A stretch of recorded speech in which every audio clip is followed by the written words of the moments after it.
นี่พี่น้องทางชาวบ้านเพิ่นก็สิเฮ็ดอยู่เฮ็ดกินครับเฮ็ดกินถาผัวเพิ่นไปเฮ็ดเวียกเฮ็ดงานไปแต่ดึกๆอีหลีได้พี่น้องเอ้ยบ่เห็นตื่นเช้ามาไปกินข้าวน้ำเขาเลยตื่นตั้งแต่ตี 5ไปเลยแต่เช้าถ้วยบวงอ๋อเดียวมันนอนบ่ดิวมันนอนเดียวมันนอนมาเด้อลูกมาเด้อ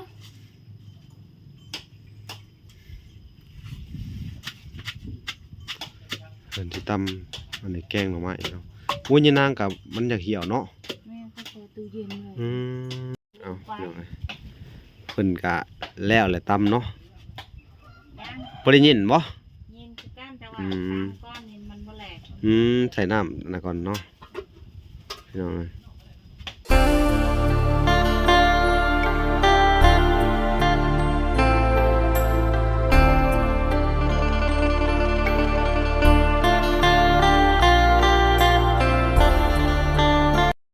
โอเคพี่น้องเอ้ยเนาะ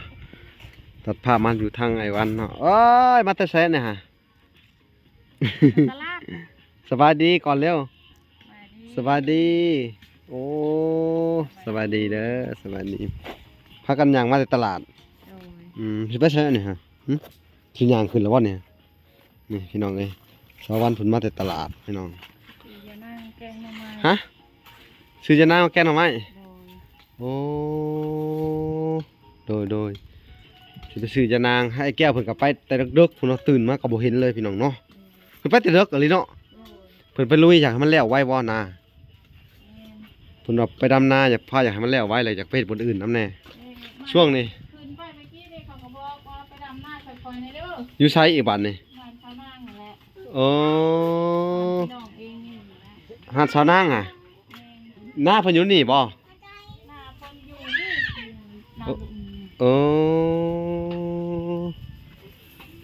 ว่าสั้นว่าซะแม่นเพิ่นบอกว่าให้มาดำซอยในเด้อว่าบ่มาเจ้าหายมา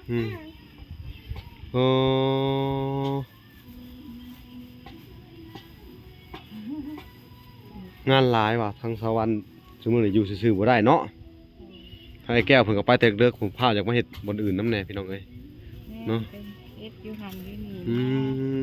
เอาหั่นละดีนั่นจะกลับไปหาเอา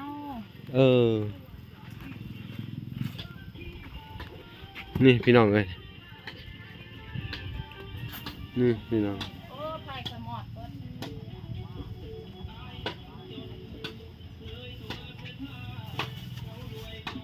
เปิดเบิ่งดูฮะโอ้แกงใส่ปลาแดกเฮ็ดละงง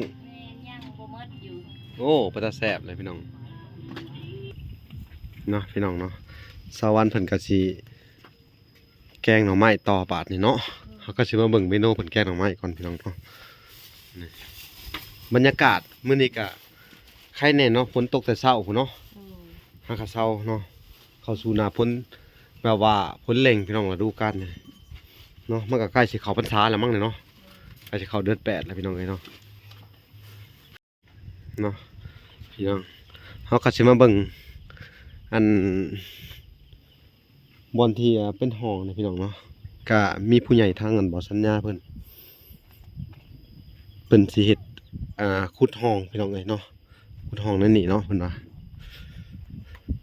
แรกๆว่าบ่ล่ะว่าสิดุดนั่นแหละบ่ให้น้ำผ่านมาใช้มันไหลไปพุ่นเบิดเนาะแต่ว่ามีทางผู้ใหญ่บ่สัญญาว่าให้ใส่ท่อใส่หยังก็เลยก็โอเคพี่น้องให้เพิ่นใส่ท่อไปก็ดีเด้อดีใจนำสิเพิ่นเนาะแต่ว่าน่าจะขุดทั้งเดินบ่อแก้วเนาะใส่ท่อไปเลยก็ดีคือกันพี่น้องเนาะคุณพี่น้องเอ้ยทางบ่อเอาเบิดก็เฮ็ดพื้นเนาะหมู่ว่าเพิ่นเอาพื้นมาใส่พี่น้องเอ้ยเพิ่นก็พันพื้นของเพิ่นเนาะเฮาก็สิเลาะเบิ่งบริเวณรอบบ้านถ้าไอ้แก้วคือเก่าพี่น้องเอ้ยอัปเดตเพิ่นเนาะหลังจากมื้อนี้บ่ทันได้อัปเดตเพิ่นจักคลิปอยู่พี่น้องเนาะแต่ละมื้อก็มีแต่ฝนตกพี่น้องเอ้ยจะไม่ได้ออกไปใช้เนาะทางไอ้แก้วเพิ่นกับบ่ว่างพี่น้องไอ้ช่วงนี้เฮ็ดเวียกเฮือนกะยังบ่แล้วคักพี่น้องเอ้ยทางห้องน้ำเพิ่นก็ทานทั้งอัน สร้างก็บ่มาจักเทื่อพี่น้องเอ้ยบ่ฮู้ว่าสร้างไปทางไหนต้องถามบ่พรเพิ่นพี่น้องว่าบ่ฮู้ว่าเพิ่นสิเฮ็ดยามใดพี่น้องเอ้ยนี่เนาะเพิ่นก็ยังบ่เฮ็ดบ่ทันแล้วดอกหัวเพิ่นรอให้ดินมันแจบก่อนพี่น้องเพราะเพิ่นขุดลงไปแล้ว มันเป็นดินบวมมันอันยังบ่ทันอิ่มตัวอยู่พี่น้องหัวน้ำมันจะซึมลงไปเฮ็ดให้ดินนี่อิ่มโตก่อนมันจะแจบเข้ากันพี่น้องเอ้ยเนาะนี่ทางเครื่องปลูกของพังเพิ่นพี่น้องนี่ก็เป็นสระหลังบ้านเนาะพี่น้องรู้สึกว่าจะแจบลงไปเรื่อยๆเนาะดินนี่หลังจากฝนตกเช้ามันก็แจบลงพี่น้องเอ้ยมื้อนั้นก็ไปเอาอันหญ้าแฝกมาปลูกอีกเนาะก็พุ่นแล้วดำให้ดำหน้าพี่น้องให้ดินแจบลงก่อนเพิ่นจังสิมาขุดละขัวเนาะมันขุดละขัวเสริมทางบ่อแก้วเพิ่นเนาะก็ถึงว่าหลังจากฝนตกไปมันก็แห้งไวอยู่พี่น้องเอ้ยดินตัวนี้มันแจบดีเนาะ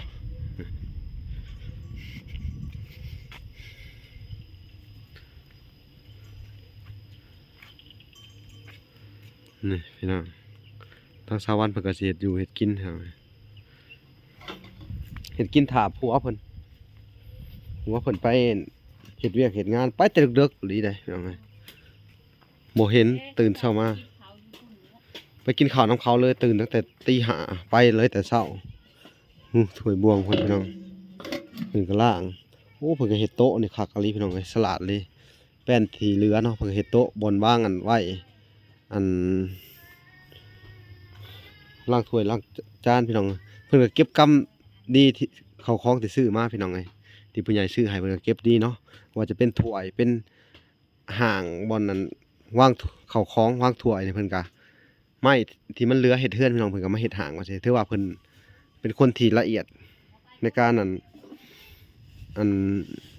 เก็บเข้าของอะไรพี่น้องเอ้ยเพิ่นฮู้จักบ่ต้องบอกเพิ่นเฮ็ดเองเพิ่นเลยพี่น้องเอ้ยตัวนี้เนาะถือว่าดีหลายเนาะโชคดีพี่น้องทางชาวบ้านเพิ่นก็สิตำข้าวเบื่อพี่น้องเอ้ย บ่แม่นขึ้นไปหาอายนอนพุ่นบ่แนว นี่ หยอกมาเดี๋ยวมางับโอ้ เพิ่นไปใส่น่ะ ปูนมีกองที หยอกมา อันเดียวมันนอนบ่ ดิวมันนอน อันเดียวมันนอนม มาเด้อลูกมาเด้อ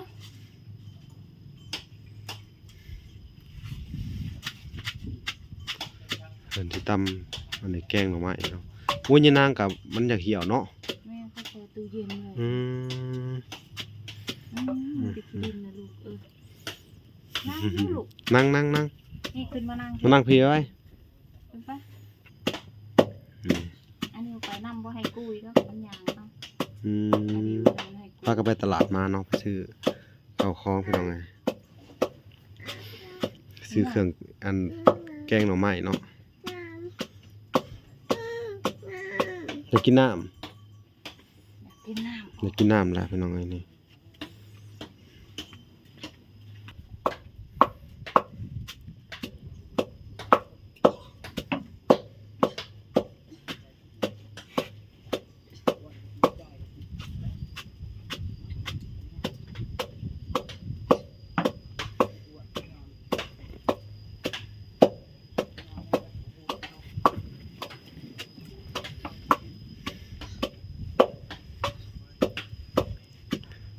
เฮาบ่ได้น่ะบ่ต้องบ่ก่อน ำแม่ อืมตำให้มันแหลกเลยเนาะ เอายองเอาแซ่บถาม อ๋อขาวๆน่ะมันเหมือนเป็ดเจ้าบ่พุ่น แม่น โอ้ไปไกลอะลิพี่น้องเอ้ย ไปมันต้อง อ๋อโธ่เนาะพี่น้องเอ้ย มันไปลงน้อง มันเป็นน้องธรรมชาติเลี้ยงเป็ดงานอยู่ได้นี่เนาะ แม่ เขาจะ เดินทางอยู่นะโอ้จะมันสิอยู่นี่นะ ย่านแต่ม้าเขาหลายๆกัดนะพอม้าหลายได้ตอนเช้ามันแล่นมันหยอกกันเต็มอยู่แถวนี้เนาะ แม่ มึงเถื่อเฮาไว้ของอันนี้ก็มันมาหลักกินเนาะ แม่ต้องกราบไป ม้าชาวบ้านมันมักมากินพี่น้องเอ้ยเนาะเพราะว่าเรือนชาววันเป็นบ่อนที่แบบจักเป็นอิหยังแบบสัตว์เลี้ยงมันมักมาอยู่นำบ่ แม่ รวมถึงมาหลงน่ะบ่กลับเลยพี่น้องเอ้ย มาลงกับเมื่อบ้านแม่ว่าไปตลาดน้ำกับไปใกล้บ้านเพื่อนเพิ่นอีก นะ บ่แวะเขาอีก บ่แวะฮอดเฮือนเจ้าของ บ่ ปอ เขาไปตลาดมันก็ไปน้ เออ ำไปมามันก็มา แสดงว่ามันหลายโตหรือมันอยากมาอยู่นํเจ้าเนาะ โอ้ย อ๋อพี่น้องเอ้ยหมาก็ยังอยากแกมนํเนาะคนถูกเนี่ย หรือว่าชีวิตดีขึ้นเพราะหมาก็ยังอยากแกมเนาะ เออ โอ้ยเนาะหมาก็ได้พี่น้องเอ้ย ย่างกะเทให้มันกิน อืมมันติดตัวนี้เหรอบ่จัก มันมีเศษอาหารเดือนน่ะมันก็กินน้ำเพราะว่าอยู่เหือนเขาเองเขาก็เกลือเขาคือกันมันเป็นว่าเขาสิบ่เกลือเขา อื เขาอยู่ ม มาลงนำบ่นอนได้ข้างล่างปูมนไปนอนในเหือน อืม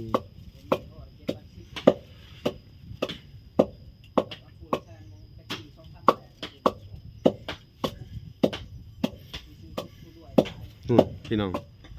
บ่เอาเว้ยก็จมจักจมอยู่ กันปืนนำจมน้ำ อืมพันปืนอยู่พี่น้องเอ้ยบ่น้อยถ่ายเพิ่นอยู่อืม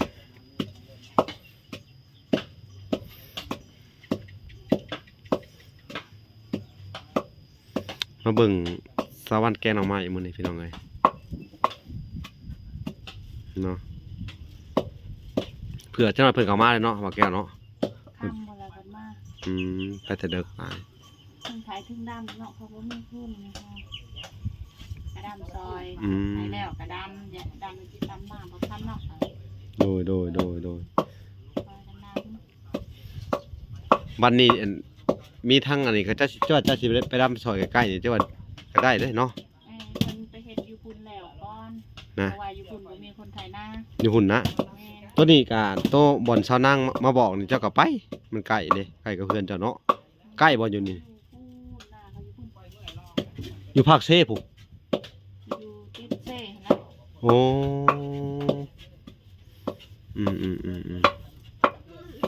อยู่ติดเซพี่น้องเอ้ยดีแล้วมีบ่อนเฮ็ดไร่เฮ็ดนาเนาะหลายคนก็มาชวนเนาะ อยากให้เฮาได้อยู่ได้กินโอ้เพิ่นก็บ่ทิ่มกันเนาะพี่น้องคนแถวนี้เนาะ แม่น ขอแต่ดุเนาะ โอ้ย ถ้าดุนี่อยู่ใช้ก็เฮ็ดได้เบิดนี่เพิ่นให้เฮ็ดเบิดเนาะ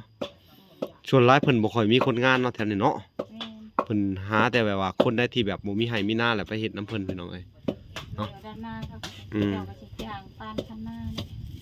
จังบ่แก้บ่ ออกไปแล้วแม่นให้ออกไป อืม จ้ะสิออกไปแล้วสิออกไปนอนเพราะว่าเที่ยงหน้าเข้าเที่ยงหนึงน่ะบ่มีคนอยู่ เสียงผู้ใด เที่ยงอันน่ะลูกชายเพิ่นน่ะนะเขาบ่ได้อยู่ อ๋อแหละอันเพิ่นให้ไปนอนจ้างป้านคันนาให้ แม่นไปนอนอยู่พุ่นจนแล้วแล้วจังเมื่อเพิ่นว่า เพิ่นป้านเท่าไหร่นะ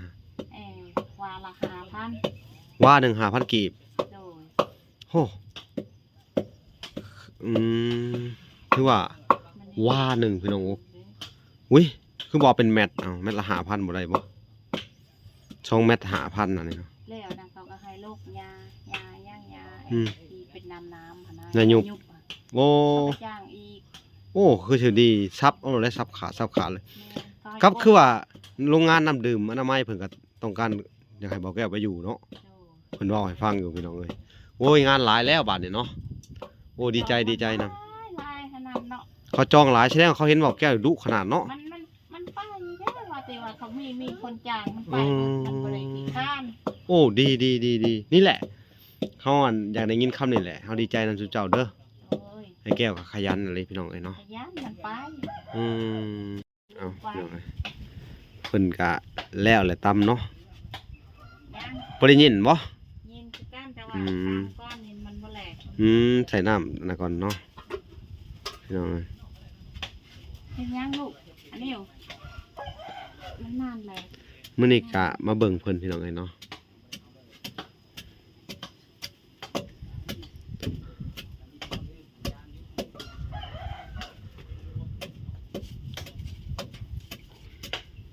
เวลาบ่มีงานก็ขึ้นไปจุดซุ่มอย่างกันนี่แล้ว อืม ขายของทานเบียร์เด้ไปขายน้ำเพิ่นก็ได้ โอ้ยแต่ว่าโรงงานน้ำดื่มนี่เพิ่นก็มีตลอดทั้งปีทั้งชาติแล้วแหละเนาะ โดย นี่ ปั่นคันให้คันนาโอ้ยบ่ยากเนาะแสดงว่างานนี่พอได้ใช้อยู่แต่มันจ้างเนาะ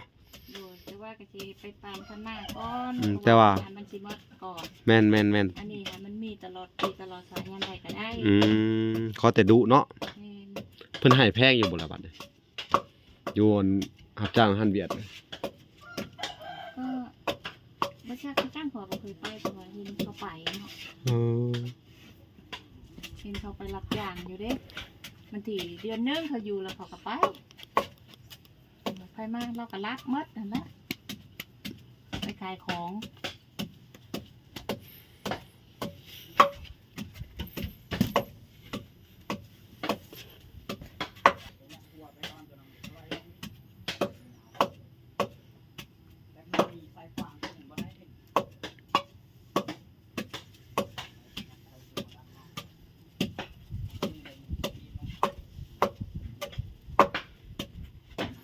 เดี๋ยวหาสิมาเบิ่งตอนเพิ่นแพงพี่น้องเอ้ยน่าจะตำข้าวเบื่อแล้วพี่น้องเอ้ยกาเซน้ำขมมันออกเนาะแล้วเบิ่งก็สิใส่น้ำอันยะนางแล้วบัดนี้ลงไปพี่น้องเอ้ยนะ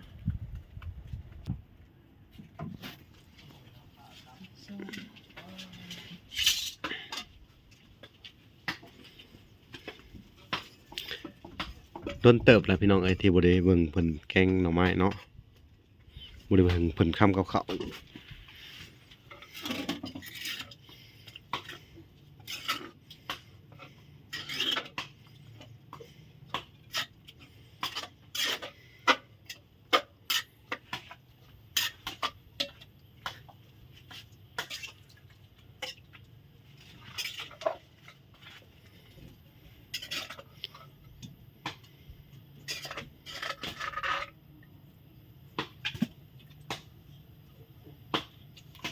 หน่อไม้นี่หม้อกินแซ่บแล้วก็สุกเนาะ โดย แกงก็ต้องแกงกินแบบยามเฮ็ดไร่เฮ็ดนาแบบกินหลายๆคนเนาะ มีผักเวนมี มีผักแหวนมีผักกินกับพี่น้องไอ้แซ่บได้ฤดูกาลนี่แหละเนาะกินเนาะ โดย แต่ว่า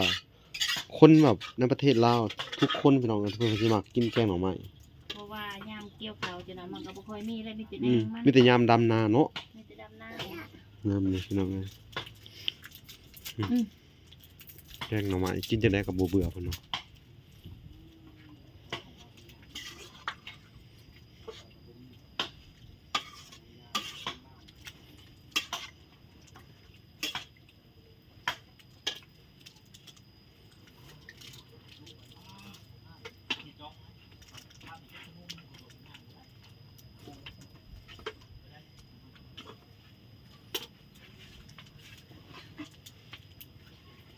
ถ้าเบิ่งตอนมันสุกก่อนพี่น้องเอ้ยเนาะเอาพี่น้องเอ้ยโอ้กลับมาบัดนี้เนาะสุกแล้วพี่น้องเอ้ยใส่ตอนอันนั้นอย่างดีเนาะเฮ็ดละโง่พุ่นน่ะ แม่นเฮ็ดใส่ปลาแดกเฮ็ดละโงก บ่ได้เฮ็ดละโง่โอ้ยเป็นตาแซ่บพี่น้องเอ้ยเดี๋ยวต้องไปหาผักกินกับแหละพุ่นน่ะ เรื่องอะไร ผักปอดอยู่ในน้อง ผักปอดก็มีพี่น้อง ผักปอดผักแวนที่นี่แต่ว่าน้ำมันร้ายผักแวนมันอยู่เลิก ก็สิสุกแล้วพี่น้อง เห็นอยู่พุ่นพี่น้องผักแหวนหลายหลายนี่พี่น้อง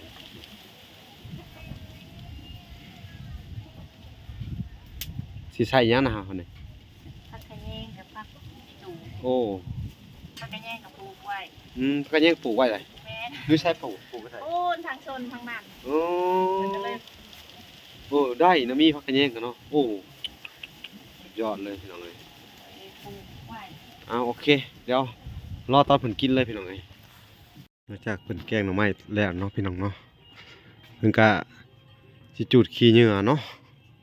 เพิ่นเก็บขวดทำความสะอาดจูดขี้เหงื่อทาผัวเพิ่นเนาะพี่น้องเอ้ยเนาะก็ถือว่าเพิ่นแกงหน่อไม้เสร็จถาแล้วล่ะเพิ่นก็นึ่งข้าวแล้วพี่น้องเอ้ยมานึ่งข้าวแรงต่อไอ้แก้วก็สิมาแต่เฮ็ดเวียกเฮ็ดงานแล้วเนาะพี่น้องเนาะนี่พี่น้องเอ้ย สวันเพิ่นก็ถากินพร้อมผัวเพิ่นพี่น้องเลยเนาะก็ถือว่าอันเพิ่นเฮ็ดกินถาผัวเพิ่นพี่น้องเลยผัวเพิ่นไปเฮ็ดเวียกเนาะเพิ่นก็บ่ได้อยู่ซื่อๆพี่น้องเลยผัวไปเฮ็ดเวียก เมียเฮ็ดกินถ่าอยู่เฮือนก็ถือว่าโอเคแล้วซำนี้พี่น้องโอ้